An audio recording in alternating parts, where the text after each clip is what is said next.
Welcome, folks, to Team Chess Battle.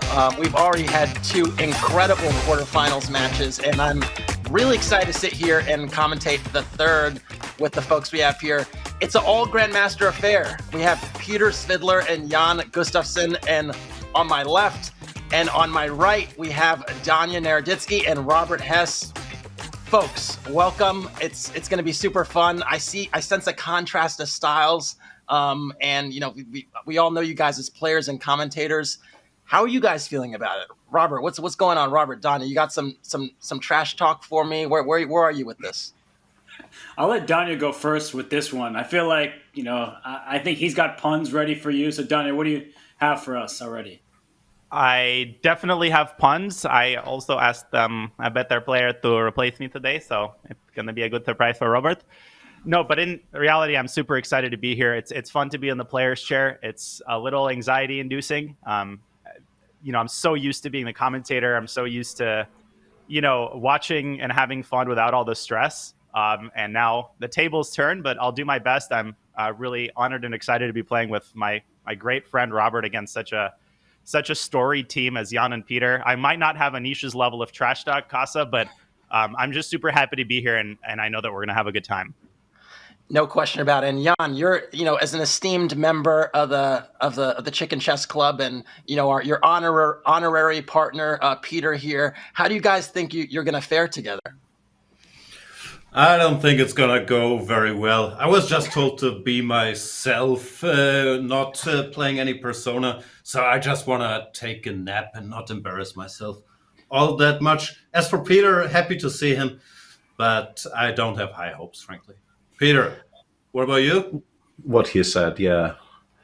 No, this is like Team ICC against Team Post-Merge, right? So we have to represent the late 90s here, and we're not going to, but we will. Fair enough. I also said that. Flag competitors in the first 5 seconds, Peter. You're doing great. Yeah, I was gonna mention something generational, and then I thought, I'll hold off on that. But we're gonna pivot very, very quickly to the bracket here, just so folks have a perspective of where we've been thus far. So, last week we had two really fun matches. I think a lot of folks remember Fabi and Christian taking down Anish and Danny. There was a little bit of team friction and strife going on there, and that was an interesting one. And then we had Wesley So and Alice Lee beat Peter Lako and Pia Cramling in a really kind of heartwarming affair. Everyone was so cordial. It was really nice to see. And so now we have the other side of the bracket today, and I'm really curious to see how it's going to go. So the thing I'm most curious about is, again, the styles, the openings, the decisions. And now, obviously, as far as this goes, we have the weaker player here. No one is weak in this room, but the weaker player here is controlling the mic. No, Robert, he's talking about the mouse. How do you have you guys talked about how you're going to make decisions? Like, are you going to veto things, Peter? Like, do you trust Jan with the mouse? How do we feel about that? I'm just going to chill, basically. I think he knows better openings than I do. Is just generally it's very good that he has the mouse, because I can just delegate the entire thing. And I'll make the first 12 moves and then just execute whatever move Peter tells me to play. I won't think for a single second. But we have a lot of experience with that during the broadcast, so no worries. And Robert, do you feel like you're gonna handle yourself similarly, or is it gonna be a little different? No friction here. We get along well. I think Danya has more tendencies to want to sacrifice pieces. Easier to do when you're a commentator and don't have responsibility for them. But I think we're going to get a good stride and get it going. All right. Well, let's actually talk about the format for folks at home that aren't familiar. There are some important things to note. First of all, like I mentioned already, the low-rated player will control the pieces, but there's no one's really low-rated here. Teammates may communicate at any time with one another. That'll be the fun part. You guys will, I suppose, hear folks agreeing and maybe even mostly disagreeing. There's a 10 plus 10 time control, so 10 minutes and 10 seconds increment for starting from move 1. And the first to 1.5 points wins. So in the first two matches we had last week, we had 2-0 victories. And we'll see if we get an Armageddon. Maybe maybe the chicken chess folks will be enthusiastic about getting there. Maybe not. Who knows? Who knows? Any predictions? Any predictions, Jan? I do believe we shall sweep them 2-0. Armageddon is too stressful. We're old people. We need to get this done quickly. All right. And Robert, anything on your end? Nah, I'm with them. I mean, that sounds like I can go back to my usual job of commentary. So if they win 2-0, I won't be too hurt about it. All right, fair enough. Well, we're going to send folks to their rooms so they can get ready for the games to begin. Good luck, gentlemen. Good luck. Thank you. Good Hang luck. on, we have to change rooms? Good luck. Man, it's going to be a fun one. I honestly am not certain where it's going to go. I feel like there's a bit of a contrast of styles here. We know Danya's a bit of a sharper player than Robert. Robert likes, his control. That'll be interesting. Peter's a bit of a sharper player than Jan.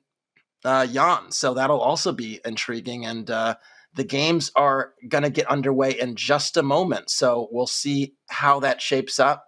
I really don't know which way it's going to go. And I'd love to see and hear chat's perspective. But we are about to get underway. So here we go.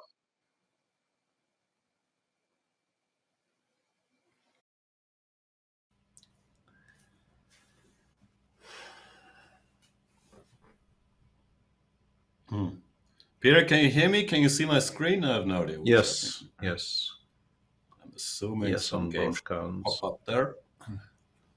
Eventually. We'll find out. Eventually. Other than that, how's life? I see this little charging icon here, which is great.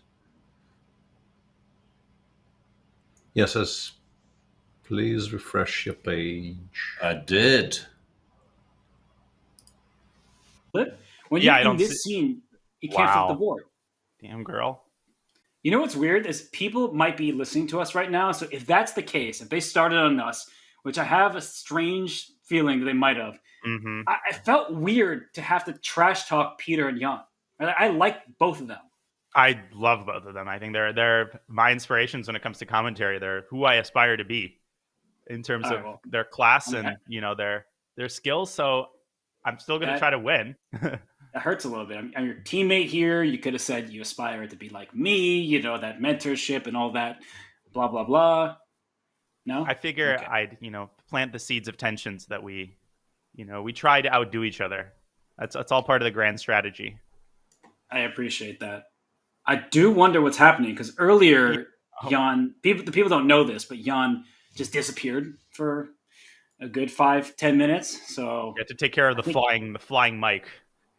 Yeah. And what's funny as well, Danya, is that I get the sense that while they're saying, oh, I don't mind just losing, I feel like they're going to take it seriously. And I wonder if they've worked together for so long that they know each other's repertoire and stuff. Because I have literally no idea if they're going to choose E4 or D4 in the first turn. It's impossible to predict because Peter's an E4 player, Jan's a D4 player. They're both deferring to each other. So my biggest worry is that we're going to get caught in some sort of nefarious Jan opening prep to move 30. That's what happened in our live Blitz game in Madrid. I played a Blitz tournament on the rest day of the candidates, and I got caught in insane prep. And I won in the end, but unfortunately, this is not a 3-minute game. And it's not a 30-second game, to my great chagrin. Here we go. Oh, wow. Okay, we get black. All right. Let's do this thing. Let's see. I like Jan's avatar. That's pretty cool. Yeah. Okay. Oh, as E4. predicted. So you want to rock with Absolutely. C5. Ooh. Very sharp. I'll just pretend this is all part of the plan. We already know it's not Hess playing because all he does is E4, G6. Knight F6. Wow. Unfair. Shall we actually test them or not? Knight C3, I'm booked up. Okay, let's go. Yeah, let's. Not that booked up.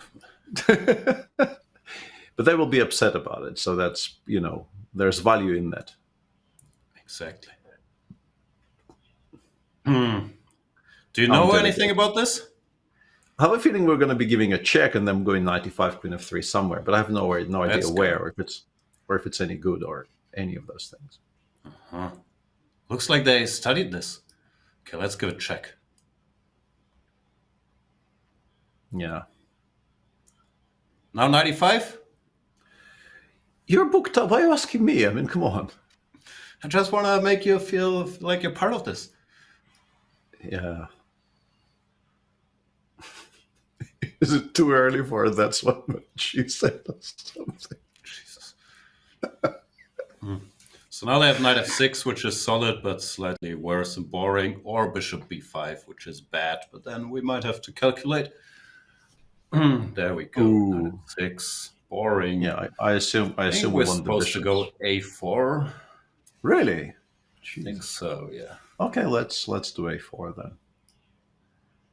No disagreement. It's all in my course. My course is out. The first part, my aggressive 1 e4 course. This is the kind of aggression you'll see there. Although I think this is covered in part 2. I was about to say, yeah, look at this all-out aggression we're demonstrating here. Yeah.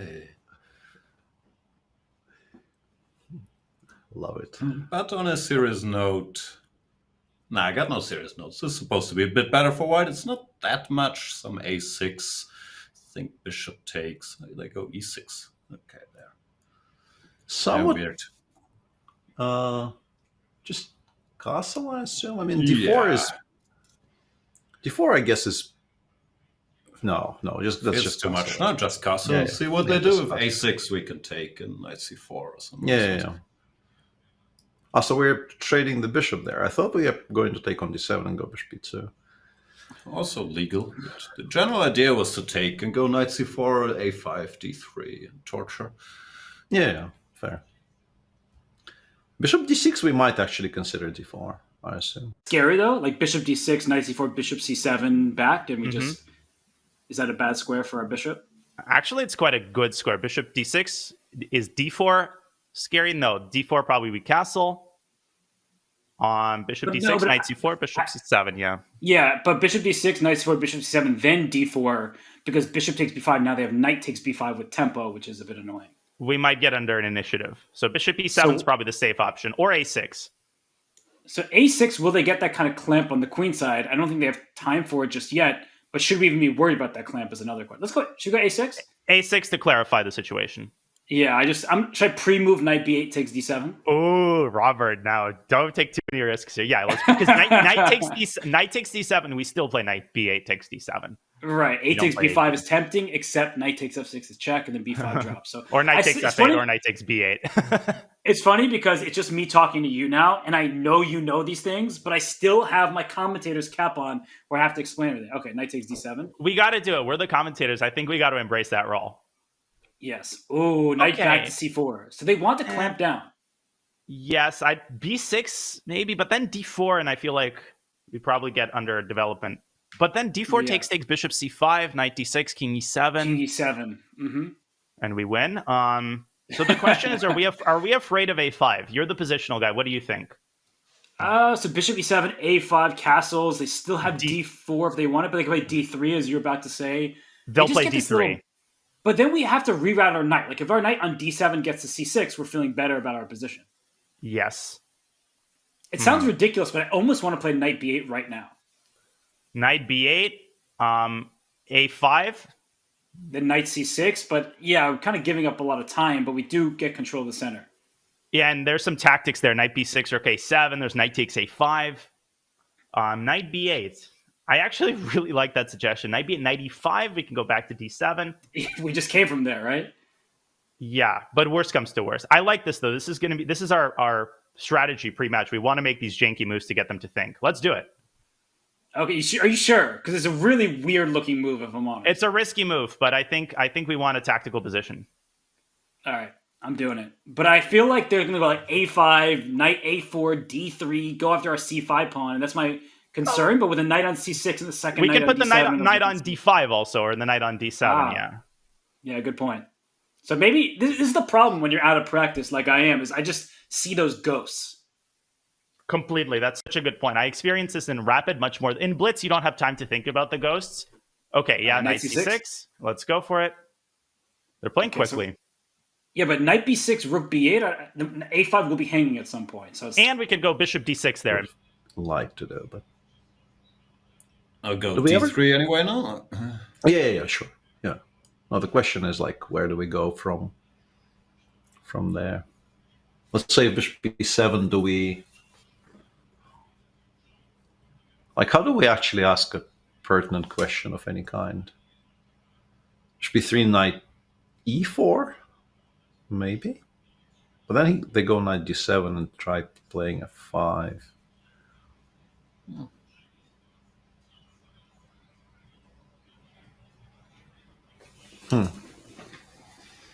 Bishop f4, knight b6, rook a7 doesn't get us very far, does it? Yeah, it doesn't really get us very far. And a5 will start hanging. I don't mind it, but like, do we have to start worrying about knight takes a5 if we play knight b6 is the question. And just generally, like, where do the pieces go? Because obviously, like, the queen would like to be on f3, but then it constantly gets hit by knight d4, and it's annoying. We can go bishop e3, queen f3. Yeah, but then they go, maybe they don't go knight d5. Honestly, if we go bishop f4, queen f3, they also are a bit hard-pressed to make moves, maybe because knight d4, queen b7, I assume we like? Question mark, question mark. I don't know. Unclear. Do you have a strong opinion on this? Not really. Bishop e3 or bishop f4 it could both be talked into. Yeah, I was mildly interested in bishop e3, knight e4, but then I think knight d7 is very sensible as a reply, and I don't know where we go from there. Like, we can go maybe f4, c3, like, claim we've gained some space, but...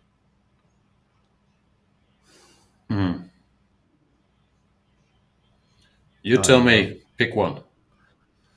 Bishop e3? I wonder if Peter's currently remembering some game from a long time. Well, bishop e3. Okay, they won knight a4, I guess. They want to go after a d pawn, or c pawn. But knight a4, they're in some positions might be knight takes a5. Yes, and knight d7 as an emergency option. Should we just castle? Should we just castle? Yeah. Let's just castle, yeah. Okay. Knight a4 I'm expecting. Yeah, knight b6, rook b8 is perfectly fine. So knight e4. Wow. Okay, knight d7 is a move here. That's my first instinct.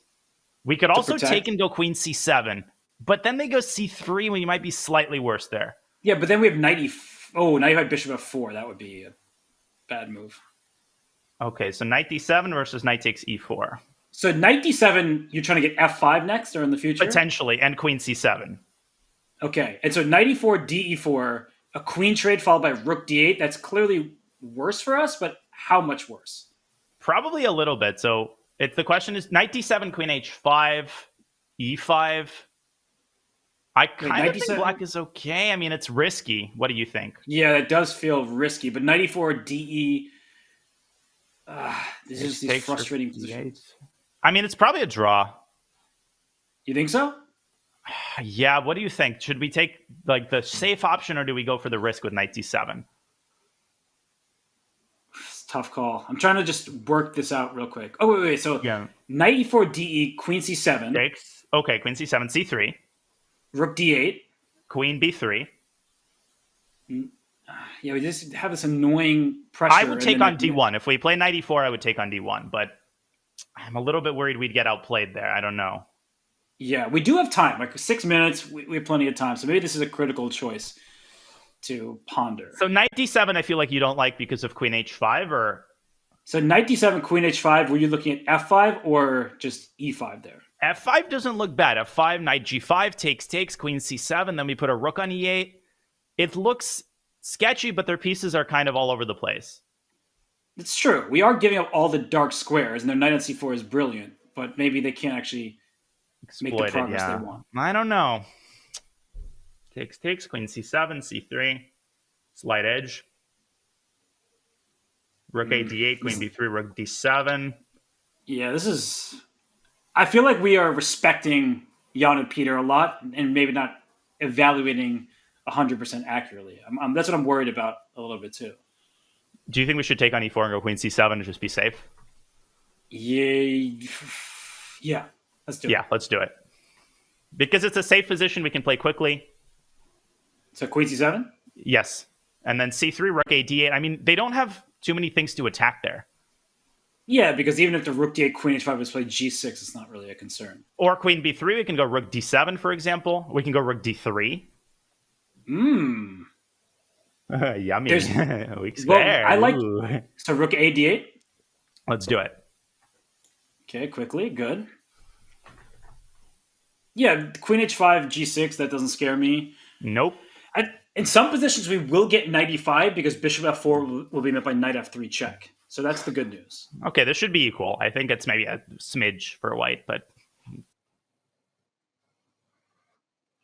Hey, folks, a few moments ago, you saw Robert and Danya really wrestling over what to do in the position after knight e4. There was an opportunity to trade the knights and then trade the queens. That actually would have been a fairly solid option. Knight d7, as Danya was suggesting, was actually the most precise. And the idea was to essentially hold up the c5 pawn, also still keep an eye on a5. And then in some positions, it would be kind of tricky to figure out where the queen would stand best. I think the position we have now on the board is definitely white has a slight edge just because there's, a really nice knight on c4, good pawn on e4, and the c5 pawn is a liability. So keeping the queens on the board might have been something that favored white ever so slightly. But there is an opportunity here, remarkably, to toss in knight d4, a really nice tactical shot, taking advantage of the queen touching the c4 knight after a potential exchange. So if you had knight d4, cd4, cd4, d3 might come up in just a moment, and all of a sudden the knight on c4, the bishop is hit. There is some trouble in paradise there. But let's go back to the game. That's a fun find. Maybe queen g4 is a problem here, but then we can play maybe f5. Wait, but queen g4, knight c2, bishop h6. Bishop h6. Bishop, Yeah, I think queen g4 f5 is totally fine for us. Looks good because their queen's getting batted around. So they could play queen d1, but we have knight f5 at the very least. At the very least, we can trade, and that's fine. I mean, it's knight d4 is nothing special. I'm sorry I made such a big fuss out about it, but... No. What do you mean? This is the exact type of necessary move to go from slightly worse or feeling like you're losing control into now suddenly we're on the offensive. They have to think. Mm-hmm. They have to calculate. Yeah, let's pull up their cameras. What are they looking like? They're like grabbing their heads. They're shocked. No, they're just... Jan is still looking chill as ever, and Peter has got the whole world's worth of books behind him. That's right. He's like, okay, I remember studying this position again with Yuri Razovayev in 1987 in the training camp in Moscow. That's probably something that he experienced. Yeah. Okay, it's good. We're equalizing the time slowly, and I think that's going to be important. Queen g4 f5 is a big move, I think, because otherwise bishop h6 is unpleasant. Right, because knight c2, bishop h6, bishop f6, rook c1 are nice trapped down there. Yeah, we resign. So actually f5 is an only move. I didn't see it when we played knight d4. Yeah, but your intuition was there, so that's a How about decision. Queen g4, f5, queen g3, knight e2?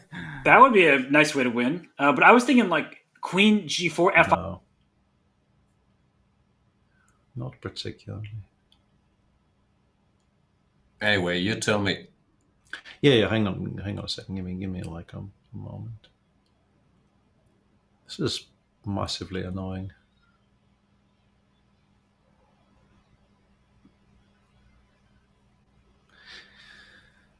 Yeah, let's go. Let's go queen g4. Let's try.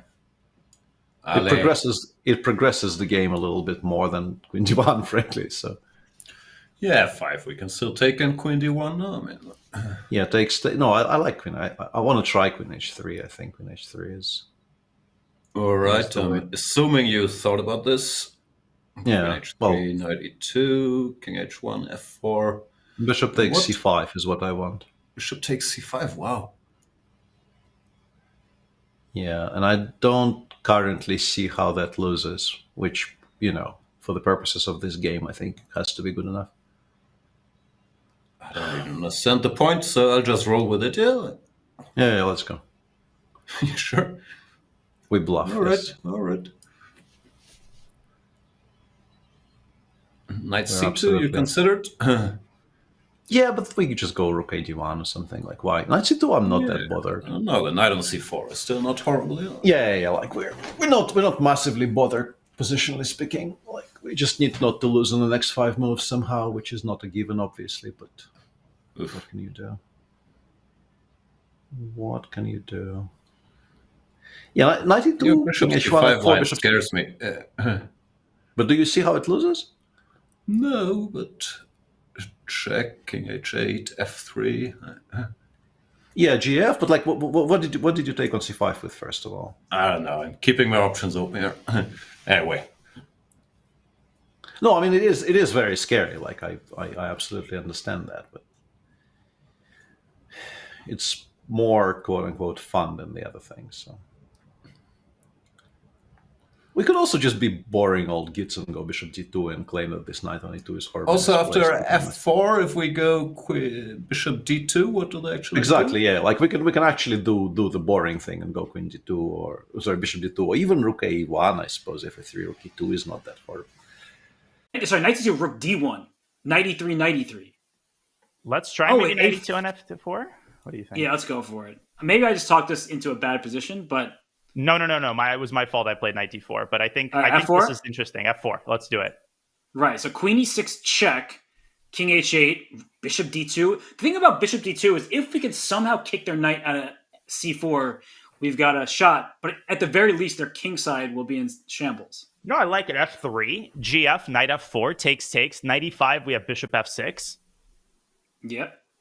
I mean, maybe they have rook d1 and they win or something, but then rook h. I mean, it's easy to blunder there for white. No, but I do like this way more than knight c2 takes e3. I just feel like the positional elements with the dark square bishop. Ooh. Whoa. Did we miss something? I don't think so. Oh, f takes e3, queen takes e3? Then even knight takes c3 or something. Or knight f4, queen c6. Ooh. Should we play fe and then think? Is there any other move? Knight takes c3 here? Oh, there is knight c3 here. Wait, fe, queen e3. We could play bishop 8. Fe, queen we e3. We almost have... sorry, we have 2 minutes, 45 seconds. So, sorry, fe, queen e3. What was your response? Knight c3, queen takes e7, queen e7, rook e7, knight d1. I think you'll throw in queen e6 check first, king h8, then queen e7 to get a king. We have rook f7 potentially, but yeah. No, then there's knight e5. There's knight e5 at rook f7. Oh, we could also play f3 here, but it's no good. Wait, so knight takes c3 first. Bishop d2, knight d5 we have. Okay. Knight c3 first, I like. Do they have anything that we're missing? Queen e6, king h8, I like it.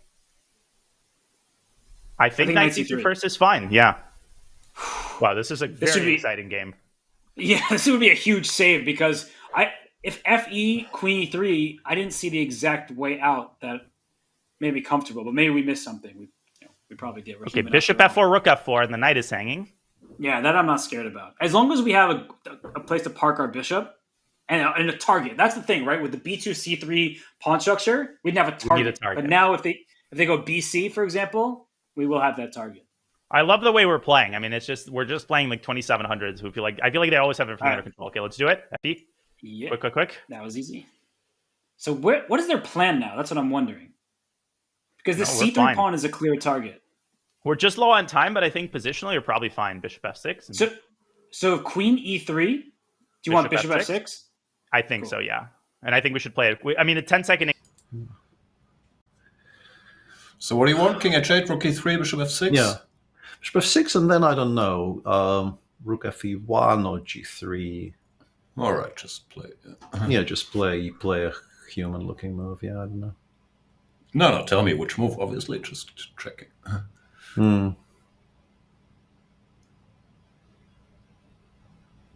Bishop g5. Okay, yeah, I was wondering about that. Is queen e5 anything? No, he takes. He goes bishop f6, I suppose. Yeah. I mean, okay, rook. Okay. Another huge moment we just passed by, and the moment after knight e2 check. Just going to back up a moment here. Essentially, after rook ae1, it was necessary for Team Danya and Hess to play f takes e3. After f takes e3, queen e6 check, white would be slightly better, but the game would continue along a natural path. Instead, we had knight takes e3, which was a blunder for a few reasons, but the biggest one was because actually with the inclusion of queen e6 check, king h8, and bishop c1, all of a sudden you have two pieces hanging, the knight on c3 and the bishop on e7. And unfortunately, knight d5 does not solve the problem permanently, because knight b6, again, removes a defender of the bishop on e7, and there's this intermediate move with knight takes b6, a takes b6, and the queen would be hit, and the bishop on e7 would be hit. This was missed by Svidler and Jan. So instead, after we had knight takes e3, we had b takes e3, and now the position is a little bit more stable, and you actually maybe would prefer black in the long run with the bishop, although we see a knight on a very, very nice outpost on c4 for the time being. So we'll see how that goes, and that shapes up, and we'll tune in back to the live position. Yeah, we're sort of one tempo away from somewhat consolidating. Are we okay with this? 4 against 2, but like I don't think we're better, to be honest. Yeah, I think we should be okay with this. With what? With a draw or with rook e2? Rook e2, bishop f6. What move do we make? No, is the question. Rook e3. Exactly, and what's the point then? So what do you want to do? Rook e5 or rook e2? Let's go rook e2. Let's see maybe if they become might get ambitious. Yeah. Give them a chance to. No, they're not. Yeah, not happening, no. Rook c1, queen f4 is not an improvement. Queen e3 is just a horrible move. Giving up on c3 doesn't feel right. Do you see anything? Not really. 95, we're definitely not better. No. So rook e3 with a heavy heart? Yeah, feels like we're very much on brand here with just... It is upsetting, though. It is very, very upsetting, yes. Massively upsetting. Queen f4, though, they have rook e4. Queen f... No, we still know queen f2 because they're just in queen... Do we just make the draw here? I think it's the best move objective. What would you do if you were playing alone? So wait, bishop g5 for sure is the third time, so we can get ourselves down to like 10. Okay, so let's see. Yeah. Let's just talk about move candidates, right? Queen f7. Okay. Swapping queens. No, g3. Yeah, I mean, how can we possibly be better there? Rook to d7, rook to d3 at some point. c3 is a target. It is. Rook to d7 is interesting. Right now, rook d7? For example. I don't know what our next move after rook d7 is. I agree. I'm really worried about this knight on c4, and if they get a couple moves, they get like g3, and I don't know. Of course, chat wants us to go for it, but yeah. So like queen f7, right? Takes g3. Yeah, g3, rook f to d7. Yep. Okay, I mean, queen f7, they can also go queen g4, though. I was thinking, could we be so brave to play h5? But then they have rook h3, g6, and it's getting a little... A rook d5 there. I mean, they're actually kind of in an awkward spot in some of these lines. So maybe we should just make the draw and get the white pieces. I think that's probably the best option. All right, I'm going to make bishop g5. What do you think? Let's can we analyze? Like, do we get? I think it's equal. I think it's equal, probably. Maybe tiny something for black, but with the knight on c4, it's kind of easy to go wrong.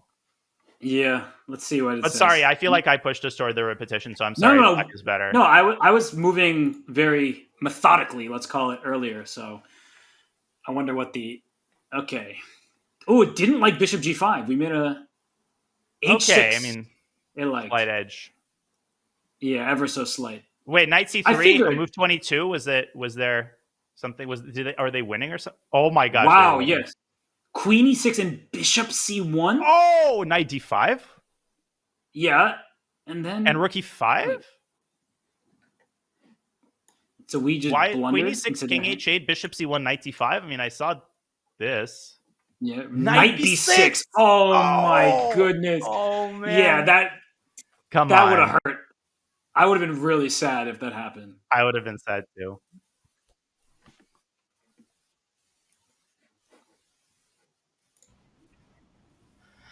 All right, folks, we had a draw in the first game. I'm not sure who's happier with that draw.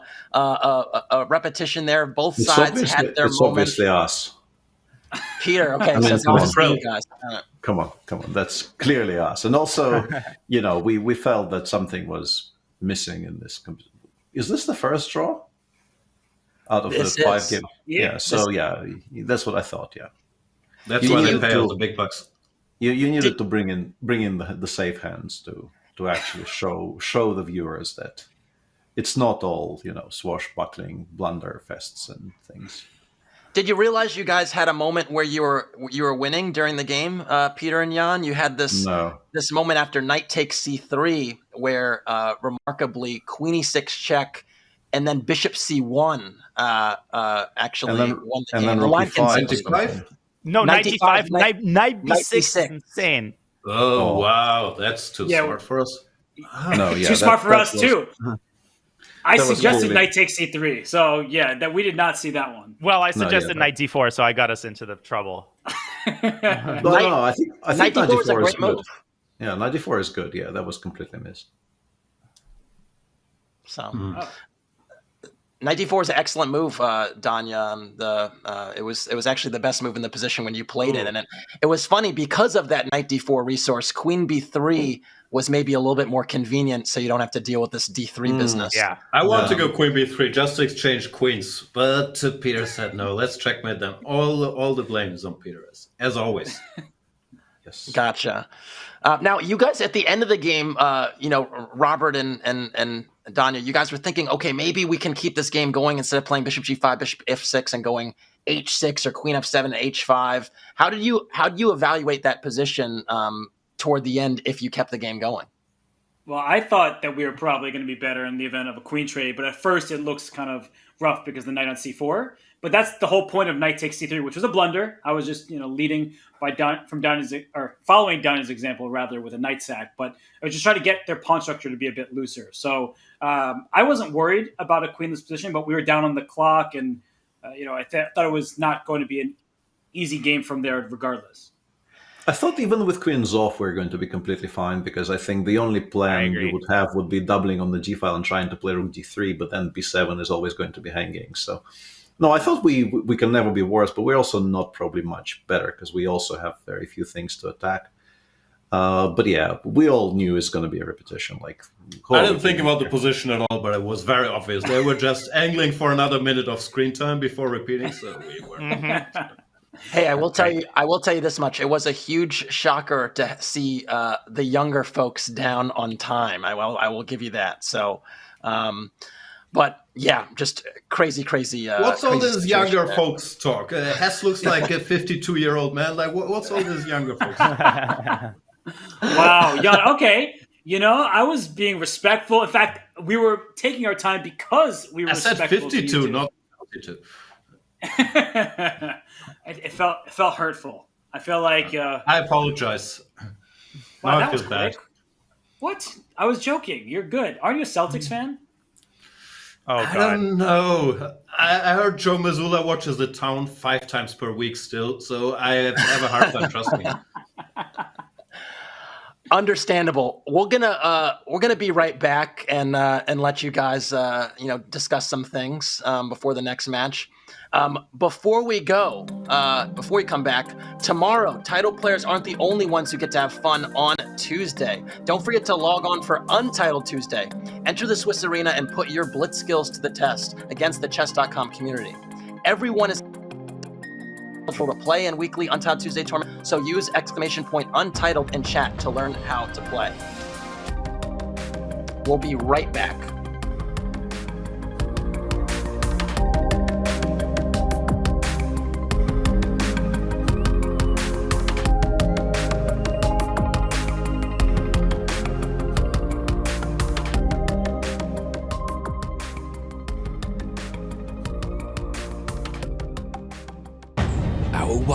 magnificent kingdom of chess lays now in ruins, our king slain.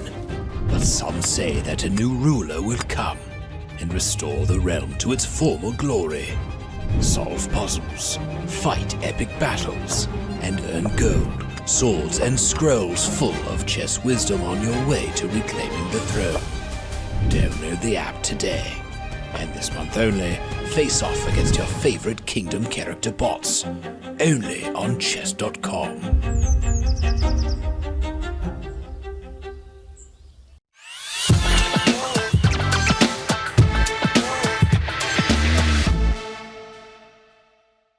I understand. Ooh, 18 seconds for black, so not too much time there either. Rook c7. A7's falling. It is. E4. He pushes the pawn. This is getting a little messy. Takes a knight f1. Knight f3. Like knight f3. King e4. Knight e1. Move. Oh my gosh, 0.9 seconds when that move was played. On b1. Move the rook. I was going to say king c2 and run the king. King Knight e2, g3. knight d4. Takes it. Was it? Takes an a7. White's winning. Oh my gosh. Takes it right. Knight c2 was winning. But there was checkmate in 1 for black after knight takes g3. Oh my god, that was me! And instead he played here, and you're now losing on time. When my knight c2 and a7 wins for white. Oh my gosh.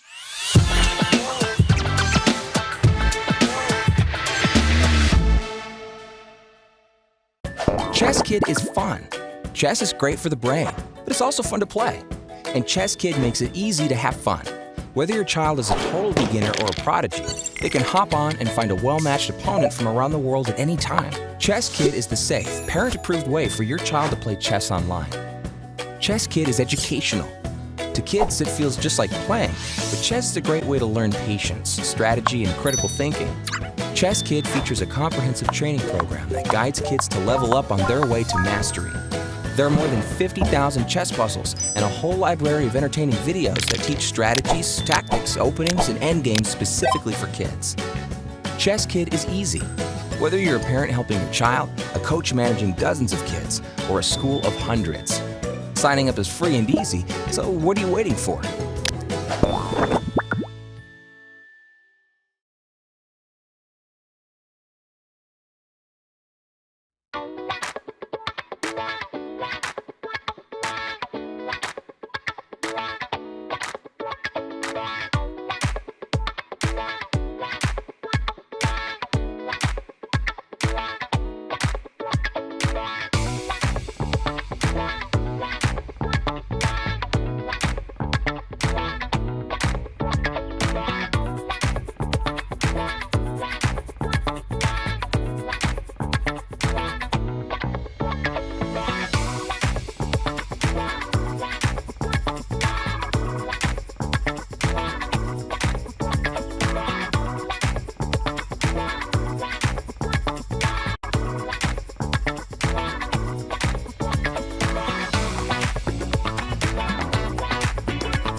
All right, we're back.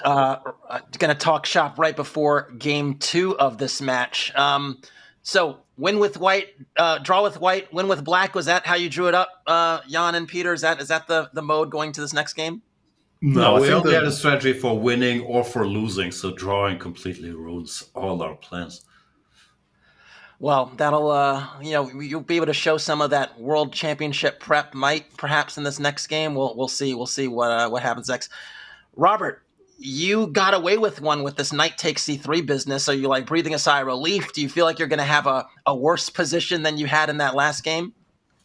Wow, I feel like everyone is piling up on me. I left this call for a second. I couldn't let back in. The producers don't want me on the show anymore. By the way, Peter, your dog is awesome. I saw that. But I feel like we're just going to chill. We're going to have a good time with the white pieces. We'll probably play a little bit more quickly is my guess.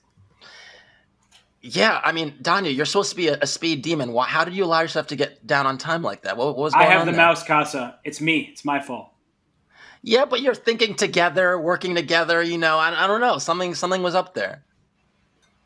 Peter, Robert told me off air that he actually hates your dog. Also, Danya's muted, I think. I haven't heard a word he said. Oh, sorry. I was muted, but I was just going to add that people think I'm all about the 30-second chess, but when I play with a longer time control, I love chess, so I get really into the variations. I think, I want to play the best objective chess that we can play. Maybe we'll play a bit faster in the second game, but that was a really fun game, and that winning tactic was insane. I mean, that should go into like a book. Bishop c1, knight b6, and come on. Yeah, Very definitely short. was not a walk in the block. So on the walk in the park rather. But we're gonna send you guys off. Good luck in this match, and we'll see what happens. Sounds good. Good luck, guys. Good luck. Have fun. Well, I honestly am not sure what's going to happen next. I do sense that Robert and Danya might have an advantage in this game because they got the draw with black. Now they're shifting to the white pieces. And as was said in the previous match, I think Danya's going to and Robert are going to aim to play something a little bit weird and get them to start thinking early. So we're going to shift over to that game 2 in just a moment. And they're about to get started. Hear Casa, but now it's all good. Yeah, same. I never know if Peter and Jan can also hear us. So what do we do with the white pieces? Well, definitely e4, right? Yeah. By the way, were we like after knight takes c3? They had that one tactic, but how much worse were we after the opening? Slight edge, yeah. All right, cool. So wait, e4. Let's go e4. All right, let's move a little more quickly. I'm gonna. Yeah. All right. Knight c3 or knight f3? Let's go c3. Okay. You can go knight c3, bishop c4 also, I mean. Oh, we can hit him with that. Have you played that? Oh, I grew up playing that. Do you want to do that? No, not against these two. Okay. Should we go for the Gleck? We can go for the Gleck. We can also go knight f3, knight c6, a3, or h3, like one of those moves. Ooh, so let's start with knight f3. Yeah, let's go knight f3. I feel like you and I just talked about that nasty Svidler win with the black side against the Vienna. So any of those ideas feel like a bad choice. I agree. So but we're between g3 and there's also d4, but I don't know that very well. I feel like that just results in like a quick draw. So it's quick against draw, my nature. But for the fans, so first of all, I hate being on camera. People don't really know this. I don't enjoy being on camera despite being on camera all the time. But for the fans, going to Armageddon wouldn't be the worst thing in the world. No. Definitely not. Should we go d4? But let's play. G3? All right, let's go G3. Let's see what happens. Yeah. I give it the old college try. So what do you think they're going to do here? D5.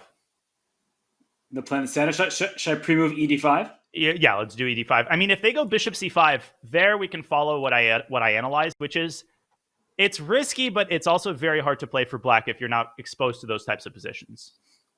Gotcha. So they're thinking, or they're pretending to think, or they're arguing D5, so taken.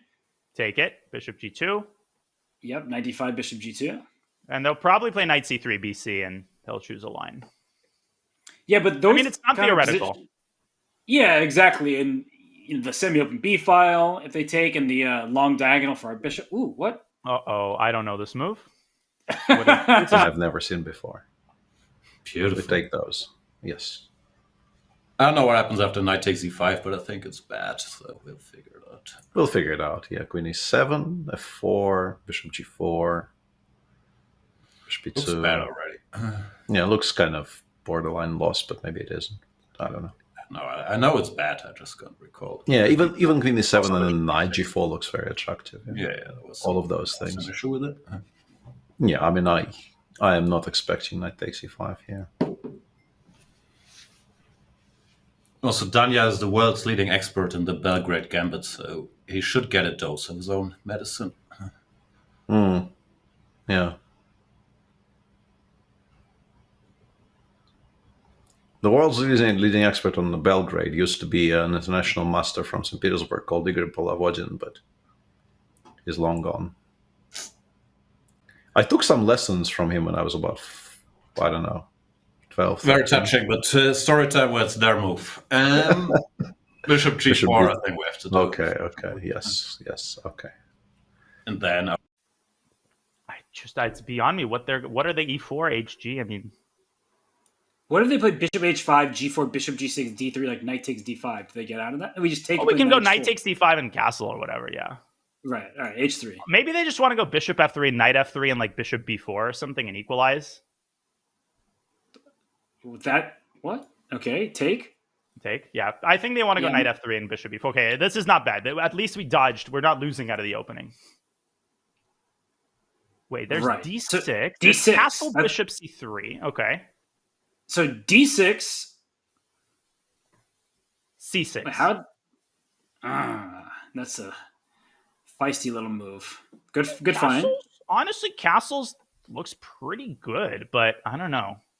Yeah, because we have rook e1 in most of these positions. Maybe they want queen d7 and long castle, but I don't see what else we do besides castling, though. Let's castle. Yeah. So queen d7. What do we do then? We can just the castle. So rook d1 feels way too greedy. I don't even like the look of it. We could go rook e1. We could go d3, bishop c3, bc, queen d5, and get this very unbalanced endgame. Could it rook b1? Is that too smart? Rook b1? Oh, that's actually a sick move, but I don't know. Yeah, I don't think it really helped. Well, let's see. D3 is the safe option. Well, D3, bishop C3, BC, queen D5, trade. Equal. Yeah. Bishop What's D2. the downside of playing rook to B1 in all seriousness? Well, maybe they go B6. What do we do then? And then we allow them to take on C3. And has that inclusion really hurt us in any way? No, I don't think so. There's probably no downside to playing rook B1. Maybe queen D7. And rook d8, we allowed them to pile up. No, but rook. I was gonna say a3 after queen d7, bishop c3, bc3, but then it gets a little complicated. But it doesn't look bad. I like rook b1. No. I think it's a good move. All right, it's kind of silly. They're gonna play b6. But okay, then we go d3. Did you just hit me with your first but okay of the day? But yes, I mean, okay, some preparation, but I mean, yes. Not so bad. Rook e1 also, maybe we can include this move. Interesting, but okay. Oh, rook b8. That's a surprising move. I like this inclusion, though. Do you think we should hit them with d3 now? Rook e1? I'm also rook d1, rook e1. We have weird choices here. Yeah, rook d1, no queen d7. Mm-hmm. Is queen e3 I know it's greedy, so it's probably a move we should dismiss pretty quickly. But queen e3 is let me try to grab your a7 pawn. Yeah, but I'm afraid of queen d7, and I feel like we're so undeveloped there. Agreed. So d3 takes queen takes d5. We're gonna get into this endgame. Right. So the question is, should we include rook e1, rook e8, or not?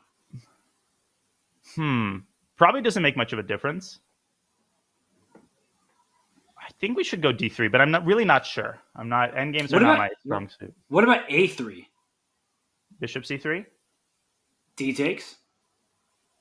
Queen d... Oh, you want to go queen d5? Yeah, trade c4. No, there's nothing really there, is there? Yeah.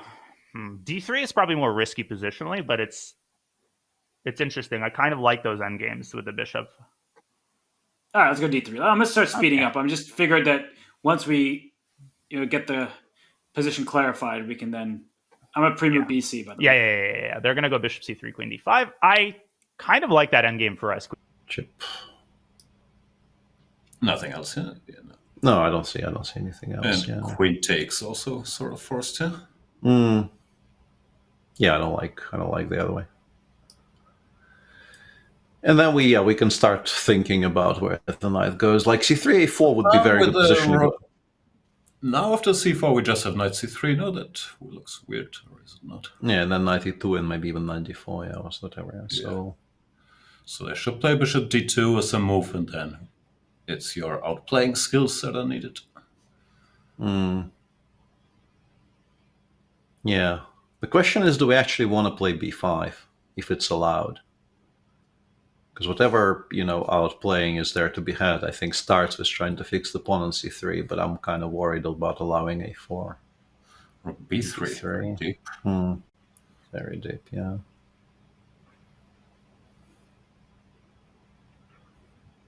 Now they want b5, bishop a3, bishop c4. Or even rook a3, I'm a bit kind of annoyed by.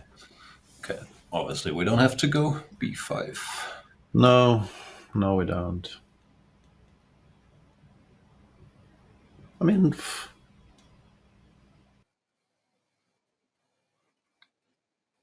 really balanced game so far. Essentially, there's a knight versus bishop dynamic. Black's pawn structure is ever so slightly better without the double pawns. But in general, a pretty evenly played game thus far. And we actually got the queen trade that we didn't get in the previous game. So it's going to be a question of which team handles this endgame better. The Jan and Svidler or Robert and Danya. We'll find out shortly. Back to you. Sense to me. Do we go rook e1 and just keep the tension? I would flick in rook e1 just so that rook could also jump to e4 maybe. Okay, good call. We could also play f3. There's nothing stopping us from doing that. Nothing stopping us from playing f3, although it's an ugly looking move, and e3 square is there a downside to rook e1? Yeah, rook e1, I'm playing it. It's f3 is one of those, does my king want to quickly get to f2 and then play g4 as well? But that just feels like I'm asking for too much. F6, okay, expected. So c4, knight e7, I think they want. Bishop e3, knight c6. You can also go bishop a3. I'm wondering if at some point we'll have some kind of good pawn push in the center, but I don't think so. Yeah, c4 and knight e7, they quickly get to c6, and I don't see any weaknesses for them. Yep. Could go. So why don't we just keep... Yeah, rook e4 I was thinking about. I was keeping the pawn on c3 makes a lot of sense to me. So rook e4... b6, though? I mean, where's that rook really going? Nowhere. And they might have f5 at some moment. Yeah. Should we play bishop a3 and just keep their knight out of e7? That looks like a pretty good idea, actually. I don't really think we're playing for an advantage here. Probably not. Although it could... I think it's equal. I think the position's equal. Oh, I'm not thinking we're worse, that's for sure. But but we're also not better. Yeah, I don't really see the squares for it. I agree. What can they do, though? They don't really have an active plan. King f7, I think they'll play. Sure, and then c4, that just trades everything off. Do we trade and then we get into this double rook endgame and we draw? I don't really see how we play for more. I mean, we could play a rook e4. We could also throw in king g2 at any moment. It's not going to hurt us. There are some tactics. Once we go c4 and they go knight e7, we trade. We can go rook e to b1 and b6, rook a3 and try to harass them. Fair point. We could also go d4, but that's very risky. No, that's terrible. Okay. So do we go c4? C4 seems... Also, they'll take on the rook on e7 if the rook b1 plays c6 or something and just... Yeah, chill. And then we can repeat like rook a3, rook b3 or something. This looks very equal. Is there any way we can play for an edge? Rook e b1. We can include b6 and then go c4. Knight e7. Yeah, what is that? How does that help? It doesn't. Should we just play c4 and... Okay. I'm happy with an Armageddon, actually, if we can make the draw here. Well, we could play f3, but I just don't... I don't have a plan for us. That's my problem. And they could start improving with like b6 and stuff, so we should probably force the issue while we still have a chance. Okay, c4 it is. Knight b6, bishop c. Knight b6 is not a move. Yeah, and I think we do actually take with the king if they take, right? That was the plan. Yeah, I don't see anything that would be a counter argument.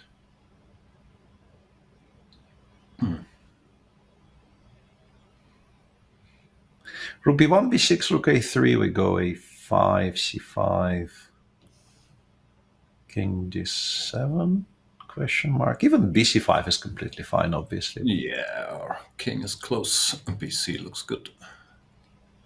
Yeah.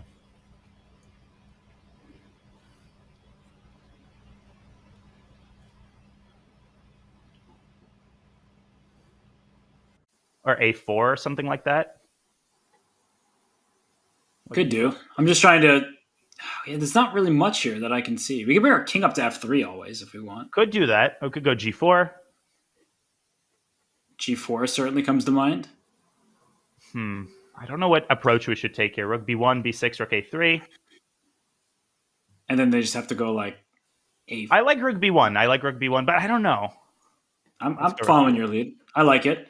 I just feel like we have 8 different options that all should be about equivalent. But what now? Because rook a3, a5, c5. Right? Are we playing for some kind of c5 move? Rook a3, rook b7, they'll go. And then do we go back c5. to b3? No, c5. Oh, c5. Okay, I like it. But then they go king d7. We're not really playing for a win. No, we're not. Let's play solid. No, but they want to play CB at some point and come after the c2 pawn, is my guess. We shouldn't go c5. I think we shouldn't force the issue. So just rook a3? Why not? We're kind of just making moves at this point. Yeah. I mean, it's drawish, but you need to be careful with the time also. Right. Maybe f3, king f2, and... Solid. Yeah, f3, king f2. Just chill. Wait for them to blunder.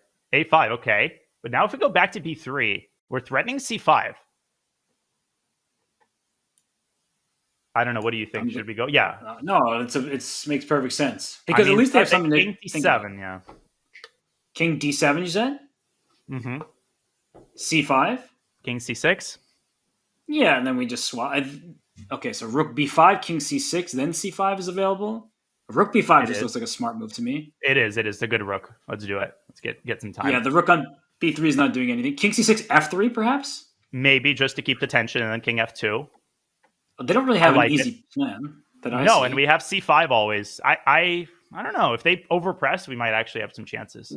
King c6, how about rook d5, and if a rook d8, other rook to b5? But then trade in b5. Sorry, king c6, rook d5. Rook e d8. Yeah, rook... you're saying trade that way. Okay, rook and e b5, yeah. I don't like the trade of a single pair of rooks. I think that's probably bad. I'd like to keep both. I agree. There's some tactics, at least, if we keep both. We would need the pawn at a4 already, but even there, the black king is so active that it could backfire for us. So king c6, f3, right? Yep. And we're just going to march our king to the center. Yeah, f5, rook e1 is always available. Exactly. Rook e6, rook takes a5. I mean, rook d8, c5. And rook d5. Rook d8. You got to be careful. A good find.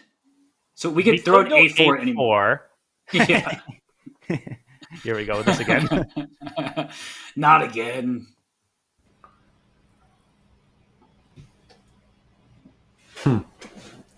Interesting.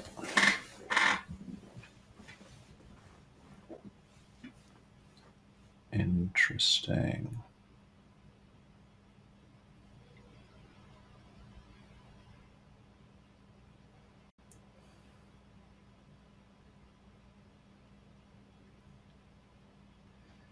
What do you think? I don't know. Rook bd8. They'll play king f2 or whatever. We go f5 or not? I think they want to go a4 c5. I mean, the only plan I'm even remotely worried about is a4 c5. But a4. But I guess if we take then rook a5. Rook a5, rook a6. Oh yeah, that actually I think should be completely fine. Yeah. It's just a question. Let's go. Will we play after a4. Yeah. We can also go rook d4 for now, but then maybe they go king f2, king e3 in time. I would like to play f5, but then like c5 will need to be calculated, but maybe we can actually calculate something for a change. All right, so rook bd8 we go? Yeah, let's go rook bd8. Yeah, let's not overthink things. I mean, if it's not a4, they really have no plan whatsoever, and f5, e4 might actually start becoming a bit annoying. Well, I might try to bring the king now. King f2, f5, king e3. And then, yeah, but then we... okay. Yeah, and in the end of that position, we go... I mean, we can actually kind of make it sharp now, yeah? This game's been played at a pretty high level thus far. In this double rook endgame, we have both sides basically making small improvements, refinements to their position. The white king is headed towards the center. There are some ideas for white connected with a4 and c5. That's the lever that both sides have been talking about, kind of undermining the b6 pawn. Black has some ideas too. You could consider taking some space on the king side with g5 or h5. And Jan and Peter are up on the clock right now, so it'll be interesting again to see how Danya and Robert navigate the time trouble. But so far, a very, very clean game. Anyways, let's get back to the main position.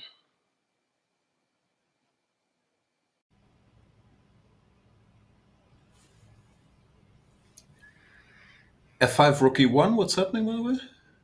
e4? Rook takes f5, f5. Yeah. ed, rook e8, dc, maybe? Oh, cute. Come on. Let's... You want to go f5 here? No, I'm just making sure. Let's go. Let's go f5, and if they go king e3, I think rook d6 followed by rook somewhere on the 6th rank. Yeah, that's fine. And f5, rook e1, e4, you think works here? I don't see why it doesn't, and also I would like to try at least. Okay. More interesting than not trying. All right.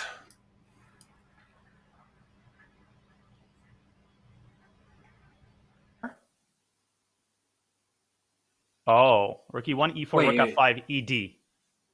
Rook e8, Rook- DC? DC, the rook, yeah. Yeah, because rook e1, rook d1. Yes. Wait, DC. Yeah, that's what they want. Wow. What We a could go. move. Oh my god, that's crazy. Wait, what about king e3? Oh, just stopping everything. G5. No, that's then G4. King Sorry, e3, e4. So e4 is the kind of threat, right? Sort of threat, yeah. So rook e1, e4, E4. rook e3 there. ED. Just CD. ED. I mean, there's no way that's bad for us. Yeah, I agree. Rook e1, e4, rook e3. What's our next? Then rook f5 is a threat. That looks fine. We still can't take on e4, which is the annoying part. G6 they would play, I think. King e3 is probably a safer option. But I like rook e1, rook e3. Rook e1, e4, rook f5, ed, rook e8, dc, rook takes d8, c1 equals queen. No, bad. Yeah, that's bad for us, clearly bad for us. Okay, so rook e1, e4. Rook e3. We could just play de there and probably make a draw that way, but that seems not... Yeah, so I think rook e1 and rook e3, g6, and f4 or something, and it's just... If we play king e3, are they going to play... rook d4, rook takes e5 is possible. Yeah, so it's between rook e1 and king e3. I kind of like king e3, but I don't want to miss something. That's the one concern. King e3, f4, king f2. No, I don't think you're missing anything. King e3, g5. G4. E4. No, but then f and d4. No, then we're good. Good point. So king e3. I think that makes a lot of sense. We gotta keep an eye on the clock though, because and rook d4 fails to f4 as well. So they want rook d. So c5 they want rook d5. Rook d5. Now. Yeah, we can go a4. Yes. Or g4. Should we go a4 to prepare c5? That makes a lot of sense to me. Should we just do it? Yeah. Yeah. Oh wait, do they want f4? Is there a threat of f4 now? We can take, and take. And then rook Or E- take and king d2? I don't know. We can So go G4. g4. What's the downside? E4? Take G4, D4. E4, take d4. Yeah, we can go g4.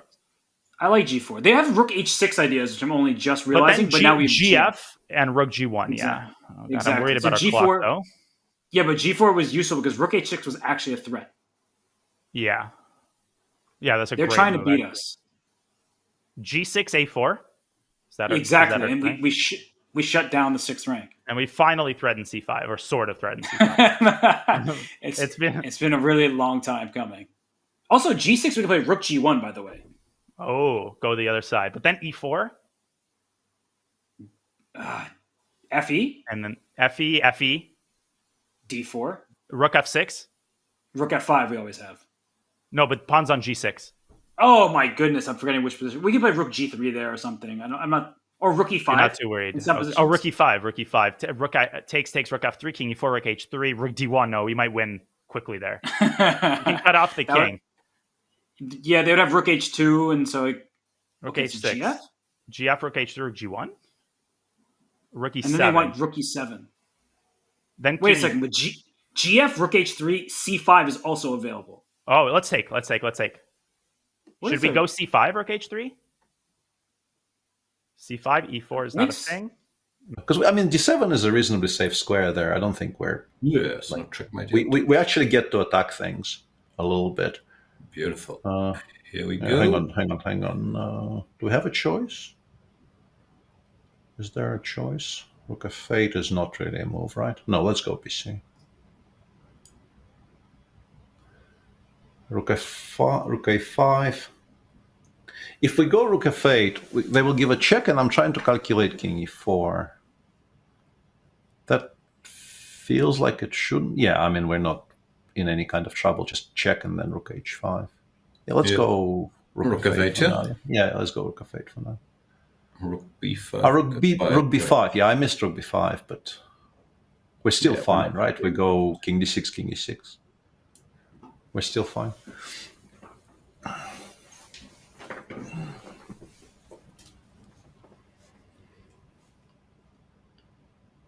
Rook a6, rook g1,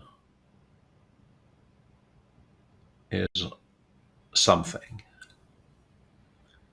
Rook f3. Rook takes C5 check, and we got to take an E5 a check at some point. Oh, I see. Ooh, that's probably Wait, but good. what's wrong with rook A6, king E7, king E4? I don't see anything wrong with it. I think it's a pretty good idea, actually. I agree. We're playing in the center. I don't see a mate there. Why not? H4, king. We could Yeah, also why go we rook have something. we could also go rook g1 after king d7, and then go g4. That's But pretty rook G1, clever. rook f5, rook g7, king c8, and they're hiding. But then we have rook c6, and it's probably no risk. Well, what's wrong with king E4? Have we actually established anything? Rook h4, king e5, rook h5. And then we I can like go the- king D5 to C4. We could, or we could go rook g1 here. So rook G1, G6, FG. That's not a FG. problem. Yeah, we're safe. All right, let's go rook G1. I'm with you. Sorry if that's wrong and we lose. My bad. No, I don't think it doesn't look wrong because rook F5, rook G7, king C8, rook C6. Or rook c6, they got- yeah. So here we can go king e4. They're trying to flag us. I think king E4 looks quite reasonable. Yeah.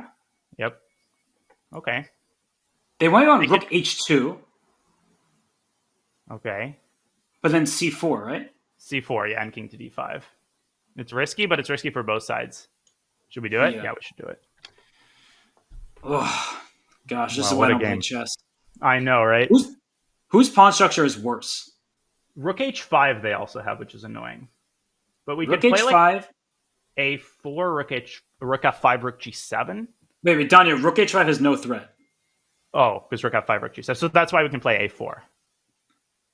At the very least, yeah. At the very least, yeah. We do have a pass pawn. They also have a pass pawn. This is a very weird endgame. I don't like it. I know. I don't either. What's our next move? Is it a4? King takes E5 is Oh, in yeah. some positions. But then rook f3. Right, rook F3 is hanging. So wait, what if they play C6, rook A7 check? That's obvious. Okay, Yep. they're not gonna... Okay.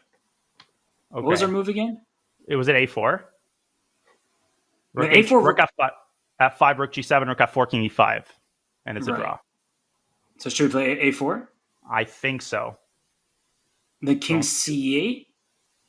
No, rook king A8, C8 rook can't be. G8. Yeah. All right, let's play A4. So rook, if they take with the F rook, where that's definitely not scary.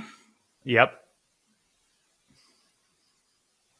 Yeah, I don't see how to improve this position. G6 is not an improvement. We don't really have many moves. Yeah, this is a perpetual, right? I'm not missing anything spectacular, am I? No, this looks No, I don't think so. Yeah. Okay. Do we have anything else? No. No, we're not better. No, not with the pawn on A4.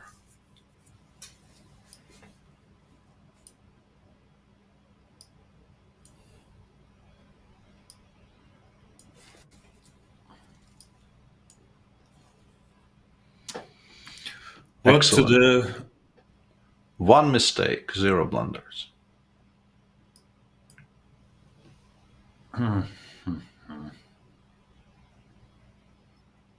So what do we bid? I have no idea how this Armageddon works. Well, it's in the Zoom chat, so.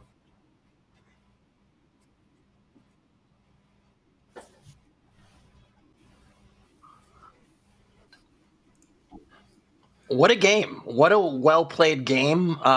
It felt like both sides kind of, did their thing. What did you guys think? Jan, where were you at with that? I don't know. I know Danya is the world's leading expert on the Belgrade Gambit, so I thought the reverse Belgrade was the only suitable choice to play. And seriously speaking, I knew this line. I think it leads to a balanced endgame, and I don't think either side blundered a lot of material, so it felt like a correct game, but I have no idea, of course. Yeah. At what point was Armageddon on the mind, Danya? I think when we got into that endgame, I had a feeling, it was on my mind from this morning, really. My whole life, I was thinking about this Armageddon. No, I thought when we got into the rook endgame, I thought it was probably dynamically balanced. I was getting really scared at the end because it was getting super concrete and we were really low on time. But I'm proud of the fact that we seemed to hold the line and we didn't panic and we calculated until the end. So I just thought it was a pretty high level game. So Danya said a lot there, but Peter was right. Like we said, should we just make a draw, give the fans what they want with Armageddon? And then we said, I think they'd be more disappointed in us for not playing it out. Yeah, giving the fans what they want is definitely much appreciated. Peter, were you kind of the mindset of giving the fans what they wanted? Or do you feel like you put a scare under them at some point when you saw that? No, I thought if anyone is ever better in that endgame, it should be black, but Bishop A3 followed by snapping on E7 the moment the knight appeared there, I think was very good. And from that moment on, I think maybe we even had to be a little bit precise not to drift into a position we would have to defend. So, blah, blah, boring words about a correctly played game. I will tell you this. We've had a lot of discussion about Armageddon strategy and so on. And I mean, Robert, you definitely have commentated on many Armageddons in your life. Do you guys have a preference as far as where you want to go with it? I see on the screen now that we're showing that we're going to bid at the break. So the Armageddon is going to come up shortly after the break. But just crazy that we got to this point. I don't even know what the bidding procedure is. I'm usually commentating, not playing. To be perfectly honest. I don't think I've ever bid for an Armageddon. It's a new form. I think, Peter, you're the only one who's played this bidding Armageddon before. I played one game of this, against Anish in the recent CCT. All right, well, we're gonna get you to a break. We're gonna get the logistics on the bidding there, and we're gonna come back in just a moment. So, folks, fans, stay tuned. We're gonna be back in just a moment with a tie break, the first in Team Chess Battle.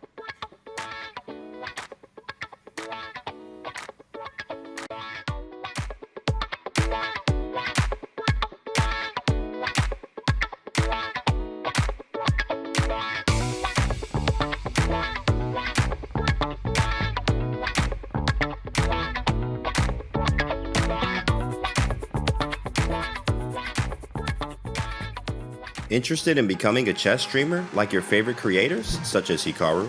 Gotham Chess, and the Botez sisters? Come on. Look at this. Woo! The Chess.com community streamer program is growing every day.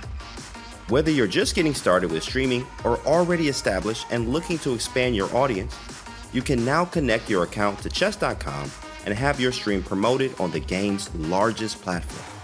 Simply link your account at chess.com/settings/connected accounts, set your category to chess on Twitch, and start streaming.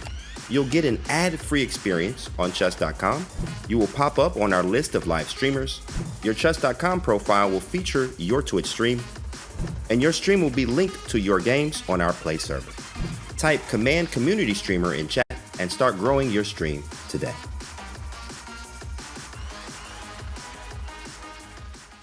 The way I understand it, there are 2 spells. You can freeze a 3x3 area of the board, and then you can mark a piece that you can use to jump. So we're going to start with a Sicilian here. Now I'm threatening to take his pawn, because I could freeze his knight and then potentially take the pawn, but I'm out of the freeze, so I guess... Oh, and he froze my pawn. That's very smart. Okay. I think that's how it works. Okay, so that means I lost a piece here. So can I jump through this piece? I don't understand. That jump I still need to figure out. Maybe that's on the other piece. Can this piece jump? No. That is the tricky one. It's the jumping thing. So I'm down a minor piece. Wait, why did... No. Oh, James wants to jump over and attack g7, so I'm going to castle. Can I jump through this? No. He was attacking my pawn on g7 because the queen could have jumped over to take my pawn. With this jump piece. Oh, of course, he probably will play bishop h6, and then I'll have to play g6. Okay, but now he can set a jump on g6 and play queen g7 checkmate, I'm pretty sure. And I don't have my freeze, so I think if James figures it out, he mates me. Yeah, this is why I'm not good at variance. I'm good at chess. Okay, he missed it. I think he... Oh, and he froze me, so that's annoying. Can I jump? What if I put it on his piece? I'm just curious to know. Do I bounce off of it or something? Like, what does this thing do? Oh, wait. Okay, he gave up his queen for some reason. Yeah. What is he preparing to do? Yeah. No. He's going to take my queen. I guess we're done? Like, there's no more freezes? We're just playing chess? Okay, if we're playing chess, then I lose. GG. Nicely done, James.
Welcome back to Team Chess Battle. We are locked at 1-1 after 2 games, and we're going to Armageddon. First Armageddon in this format, so very excited about it.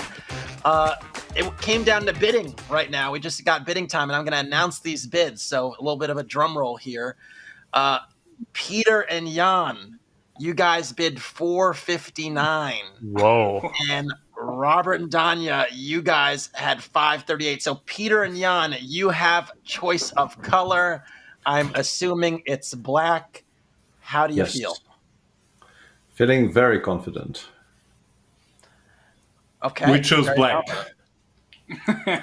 Very well, very well. I will say this: these are pretty low bid, one might say, but there's a little bit of a difference in this format in that there is increment. So there is 5 seconds of increment in this Armageddon format, starting from move 1. Robert, Danya, how do you feel about the time situation? You gonna take advantage of that, or where are we at there?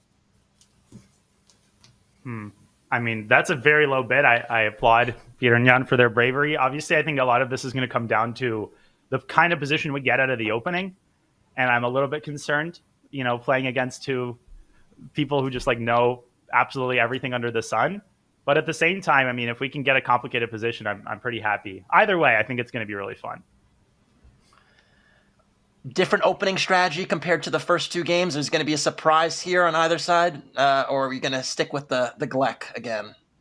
Every opening is a surprise for me. I don't know openings. I just play whatever I feel like. So yeah, it's going to be a surprise. And also, can we remove the increment from the Armageddon? Can we just take that away, because that would just make it more fun for everybody. That's what the fans want to see. Fun. That's right. And flagging. Right. And also Calvin Ball. We like Calvin Ball. Yeah. Agree on something, have the bidding done, and then remove the increment. All right. Well, 5 seconds is not a ton of increment, so we'll see if they manage to stay above water. I'm going to send you guys off, and good luck. Have fun, and we'll be thoroughly entertained. Cheers. All right. So you heard it there. There is going to be some surprises. Robert knows no opening, so who knows what will happen next. Peter and Jan, very bold with the prediction that they gave there. 459. Not a lot of time to work with, but we'll see how that develops, and be exciting time. Who do you guys have in the chat? Who do you guys think is going to take this one? Remember, a draw is a win for black in an Armageddon format, so that's something to keep in mind as we press forward. We're getting the clock set up to match the appropriate time measures, and it's going to be a good one. It is going to be a good one. So here we go. Not a bad idea, probably. I mean, do you know knight takes e4 at all? Knight takes what, sorry? Bishop c4, knight takes e4. Do you know that line? Oh, you mean the Frankenstein Dracula? Yeah. Yeah, but it's I think with best play, black's okay. Should I play e4? Sure. I mean, I think other moves that were just going to be worse, and we're going to... All right, knight c3? Yeah. Let's just try to it. Punish them on the clock. It might back up bishop c4? Yeah. I think d4 is an interesting move here, but... What's d4? Tell me. No, it's garbage. I don't know it at all. But bishop c4, they might take on e4. I don't know how to... There's some positions where black just plays knight d6, bishop e7 castles, Yeah. Let's think for a second. We could play g3 here. Does that really change that much? I guess not too much. It's a little bit different. They can't play. G3 is interesting. All right, let's go G3. We didn't get enough time to discuss our plan, so we're just kind of rolling with it right now. Let's go G3 D5, because ED. I did. Yeah, so I'll pre-move ED. Sorry if this ends up being a bad choice. Don't apologize. We're playing 2 of the best theoreticians. Okay, bishop c5, bishop g2, I assume. Okay, yes. And then knight f3. Do you know... Yeah, so we got the sort of position, not knight f3, or... Okay, I don't know c6 too well. We could also go d3. Let's think. Knight f3, they want d5. Okay, knight e5. Yeah, wait, that's fine for us. No, then knight e4 and stuff. Yeah, I don't... Oh, yeah. D3, d5, queen e2 is interesting. Let's just do that. I feel like we just got to play quickly. Okay, d3. Yeah, I think what we're going to have to do is weaponize the clock. And if d5, queen e2, but they'll just castle. We just need to come up with ideas. So after... Queen E2, knight F3. E5, Queen E2, knight F3, and I mean I like that. Okay, they castled, so maybe we can just go knight F3. Yep. Okay, we have a nice nice castle position now. queenside. The question is, do we want to castle queenside? No, I don't think so. Wait, knight takes E5. No. That's awful. Probably. Although, wait, knight E5. No. Queen B6. Bad. Do we castle? Wait, knight E5, Queen B6. No. Knight E5, Queen B6, knight C4. Knight C4. Wait, knight E5, rook E5, D4. Knight E5, D5, D4. But then they go DE. No, knight E5, D5, I think. Wait, knight E5. No, sorry. Knight E5. D5. D5, D4, DE, knight takes F7. Knight F7. Queen D4. Queen D4. Yeah, trade, knight D6. There's no way that's bad for us. We're probably I agree. Is a knight E5, knight E4? No. Knight E5, D5, D4. Bishop B4, ED. I think it's okay. Do we blunder? Let's just go. Should we just rock it? Yeah. How many times do we live? Wait, knight E5, Queen B6, knight C4. Knight E5, D5, D4. Yeah, I don't see what's wrong with it. Let's go with it. All right, let's try. How many times do we live? No, this was a good... This was completely missed, yeah. Oh, annoying. D5, D4, bishop B4. Yeah, I think we kind of obliged to go D5 anyway. Yeah, we gotta go D5. Yeah, there's no way. There's no way it's not D5 here. And we go from there. F4, we will figure it out. 4 is a brave move here. Might not be unplayable, but yeah, bishop D4 maybe, yeah, or something. Yeah, Bishop D4 might take 2. I mean, a 4 is critical, but like, do they actually play it is the question. Yeah. Knight takes E5 was a super clutch decision from Danya and Robert. Just incredible move. Of course, if rook takes E5, D4 is a fork, and that is why that wasn't on the cards. Instead, Jan and Peter went for bishop B4, and it is the best move in the position. So very, very interesting play thus far, and very, very high level as well. Back to the game. Bishop F6, GF. Queen No, bad. Oh, there's got to be an attack there somewhere. Bishop G5, Queen A5. Do you see a move there? So bishop G5, Queen A5. Castles, bishop C3. What about BC3? Knight E4. Bishop takes. DE, Queen H. They have Queen Bishop D5 at the end of the E6. very least. Yeah, no, bad. Yeah. I mean, castles, Bishop C3, BC, Knight E4. Wait, but Do you castles DE4? Oh, we just take with the knight E4. Or Bishop G5. Yeah, there's a lot of moves there. What do you think? Okay, so castles, bishop C3, BC3, knight E4. C4?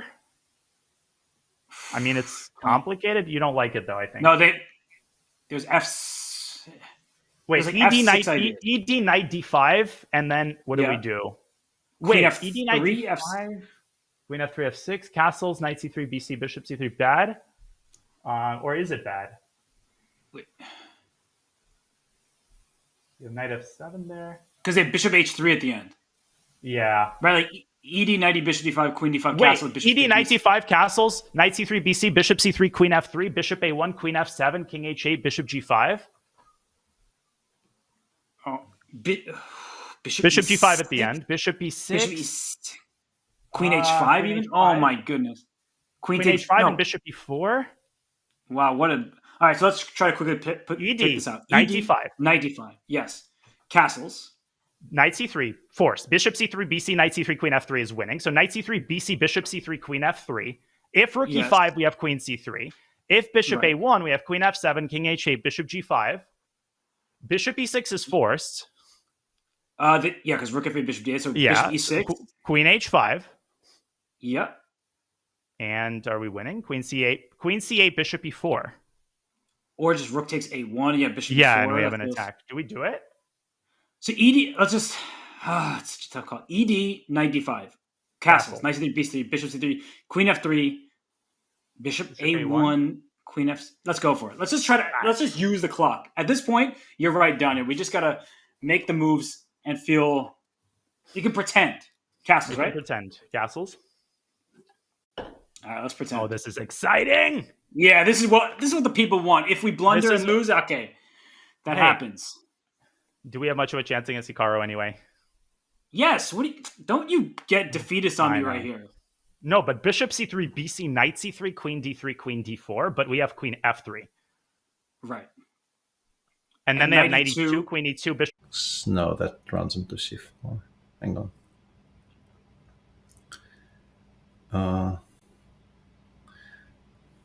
Yeah, knight takes bishop. Takes. Yeah, let's do it. Let's do this. Yeah, knight takes c3. Yeah, we can't burn too much time. I don't see how that loses it. Yeah. Bishop takes it. Okay, we have to. Yeah, we no longer have any choice. Yeah, rook e5, I guess. Rook e5. It's a bit meh. Yeah, but we do have that. Bishop a1 loses, so I should go rook e5? I don't want to even... Yeah, I think bishop g5 wins there in the end. Yeah, we go rook e5 and then back to e8. It's not great, but it shouldn't be that horrible. Not the end of the world either. Yeah, back to e8. We want to play bishop e6 if we can. If they go rook b1, I think we probably have to play knight a6, annoyingly. Knight d7, d5 I do not like.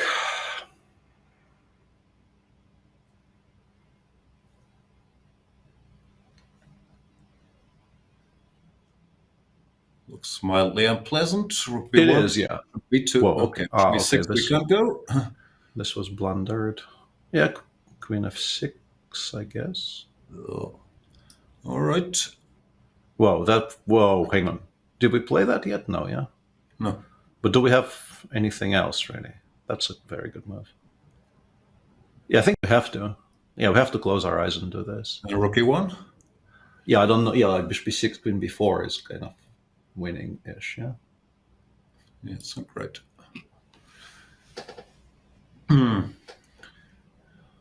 Yeah, f6, but f6, queen b3 check is kind of horrible. Bishop b2 is good. What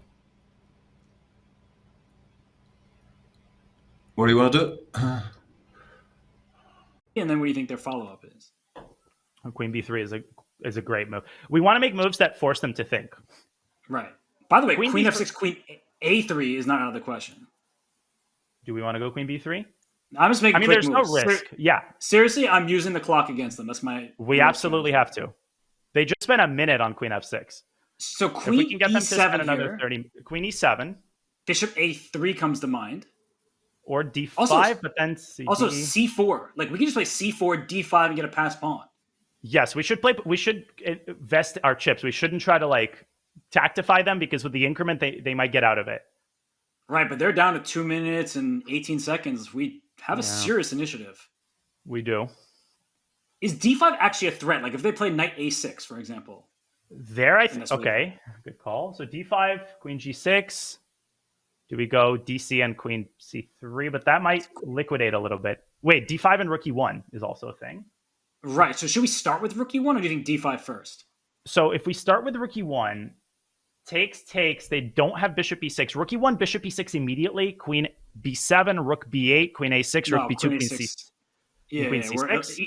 Even c3 there. We're up. Should we go rook my question, a1? But rook e1, takes, queen d8. What's our next move? d5? Come on, because queen takes d5. Yeah, bishop takes d5. There's back rank stuff. They have knight c5, but they're loose. Okay, I'm with you. So rook e1 are c4. I mean, it's not a bad move either. I'm guessing. But I like rook e1. Rook e1. Rook e1. Okay. You don't like... Wait. This rook, because they might have bishop e6, bishop c4. Or do we go with the other? Let's go rook fe1. Let's go with the other rook. Quick moves. By the way, bishop e6. We have d5. D5 wins. Yeah, so we got to keep that in mind. I'm going to pre-move rook takes e1. Absolutely. Okay. If they play queen d8, yeah, so I was about to ask you, so I'm glad we're asking. D5. Do we go d5, yeah, it has to be. Yes, because d5 cd, bishop d5, f7 is loose, g7's under attack, d5. D5, boom. Here it comes. They're down to 1 minute, 53 seconds. So maybe we should have put the other rook on. Knight c5, queen c3 wins. Bishop d7, maybe. But then, yeah, 7? No, queen b7 just wins, yeah. Knight c5. Oof. C5, bishop d5 is resignable. Knight c5, queen c3 resigns. Yeah, I don't know. This is kind of dead. Bishop d7, I don't know. Choose a losing move, make it. Move on. Yeah. I don't know.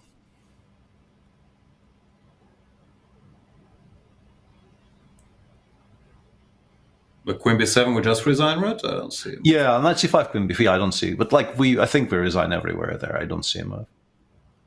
I just like legit couldn't find anything that was continuing the game for more than 3 months. 7. So they trade on e1. No, they can't trade on e1. Do they have a move? Knight Wait, c5. They want knight c5, but queen b4, and we win, right? They might play queen b6. No, it's c6. No, it takes knight dc. Yeah, I think there's no problem. Queen b7. Rook b8, queen a6. No, rook b8. We have a queen a6. If DC. Yeah. Well, what's the problem? I don't see it. Rook b8, rook e8, check. Bishop. Rook queen b7, rook b8, queen a6. No. Yeah, queen a6. I think it works. I'm taking it. We're going for do it. We got to keep some time on our clock because we're slower than them. Well, we're up 2 minutes. We're crushing it right now. What is this? Oh my gosh! Wait, this is collapse. Rook e8, bishop e8. Wait. We got to be careful because what do they want of DC? DC rook b8 maybe? And queen a7 even? No, or even queen a7 or queen a8.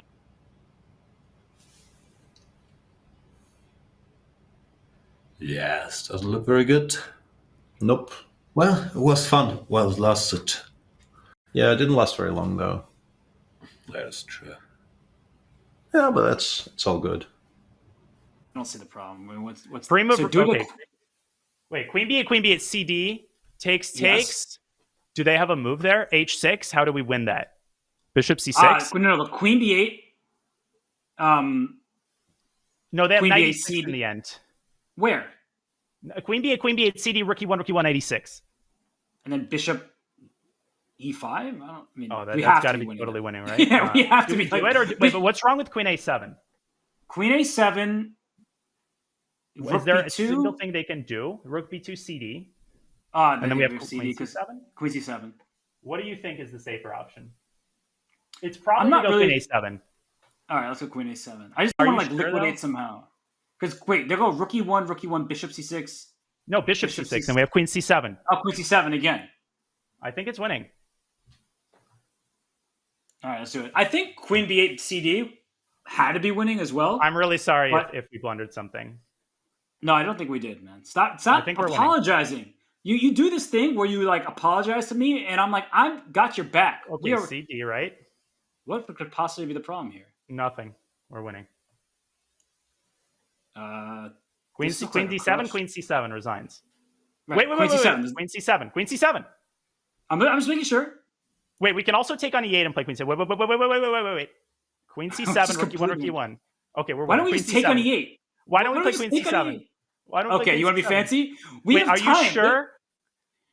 Queen c7. It's winning. Wait, what's wrong with rook e8? Nothing. It's both winning. Rook e8. Fine. Rook e8. All right, hold on. Let's really think again. Okay, queens. We don't get winning positions against them very often. So let's Robert. Okay, queen c7. Queen c7. Rook e1. Rook e1. Queen c7. Queen d7. Queen takes d7. Okay. Queen c7. Do they have a pawn on h6? Maybe. No. But I think we got it. Wow, this was stressful. Wait. Rook e1. Rook b8. Oh, yes! We got it. Let's go! What a game! Wow. I'm pumped. What an Queen opening f3. choice. Bang. Yeah, Queen f3. I actually am curious. Was that... I got to shout out my friend Dominique from Charlotte. He told me this move order that avoids some annoying lines. It's winning. And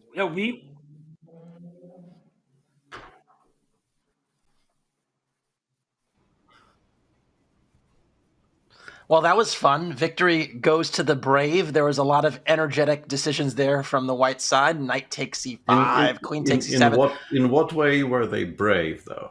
I mean, they played exceedingly well, but in what way was that brave? I take umbrage That I like it. We'll praise our chess, but we will continue questioning their character. Absolutely, yeah.